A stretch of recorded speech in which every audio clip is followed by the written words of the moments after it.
So in the early days, as we were creating what was to become Modere, we put a lot of effort into the culture, you know, who we wanted to be, how we wanted this company to be reflected in the world. And we spent a lot of time on our values, articulating our values. And we went so far as to plot our values on a personality map. Who does that? I don't know, but we did. Because what we thought was that if we had our values right, that we would attract people who had the same vision we did, and of course had the same morals, the same values as we did. And we had, you know, these idyllic images of the type of people that this opportunity might draw in. And even before we had the name Modere, we heard about this couple who was interested in what we were doing. And we flew them out to our headquarters, and as I walked into the room to meet this couple, I thought instantly, wow, they embody our values. They are the poster for who we want to gather into this business. Not so much their looks, which are awesome, but you could instantly see in their attitudes how positive they were. They were leaders, they carried themselves well, and that was our first meeting with Toni and Sarah Zolecki. I feel blessed every single day knowing that Toni and Sarah took a leap of faith before we even had the name of the company, and jumped in this opportunity with us. I'd like to congratulate Toni and Sarah Zolecki for becoming Elite One social marketers.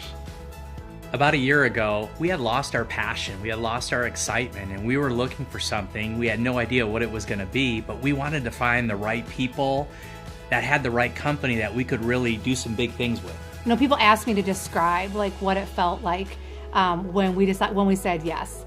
And the one word that I can think of is it was refreshing for us.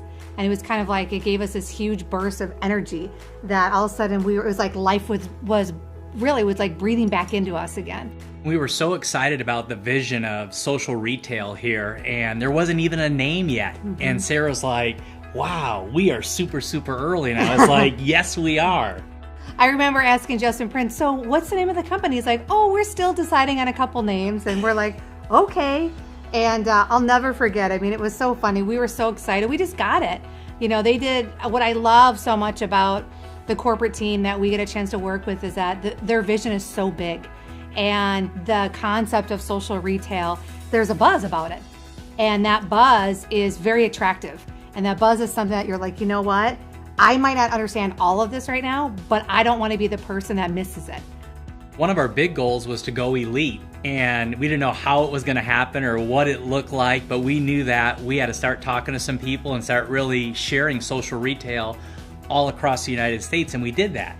And to say that everything went great and there was no challenges, there was no obstacles, no, there was a bunch of them. When I think of elite, I think of giving it everything you've got. And, you know, I think we had set a goal of becoming an elite a while back. And you know what? There was months and months and months that didn't happen. And you know what? I think, number one, we weren't ready for it. Everyone is at different stages in their business as they're growing. But number two, you know what? I don't know if we really gave it everything we got. To become elite, it takes a big vision. And you've got to be consistent, and you've got to be willing to pay the price. And this month, guess what? We gave it everything we got. And so for me personally, I think that becoming an elite, that's what it means, giving everything that you've got to build this business. And like Toni talked about, having a big vision is super, super important. And I think too, it's really making a decision. You know, I think a lot of people, they decide that they're going to build a business, but have they really made a decision that, like, no matter what, they're really going to push through? And whether someone says yes or no, or people get started in the business and they quit, whether it's, you know, all these different things, they just got to be willing to push through and just know that it's all worth it. You know, it's all worth it in the end.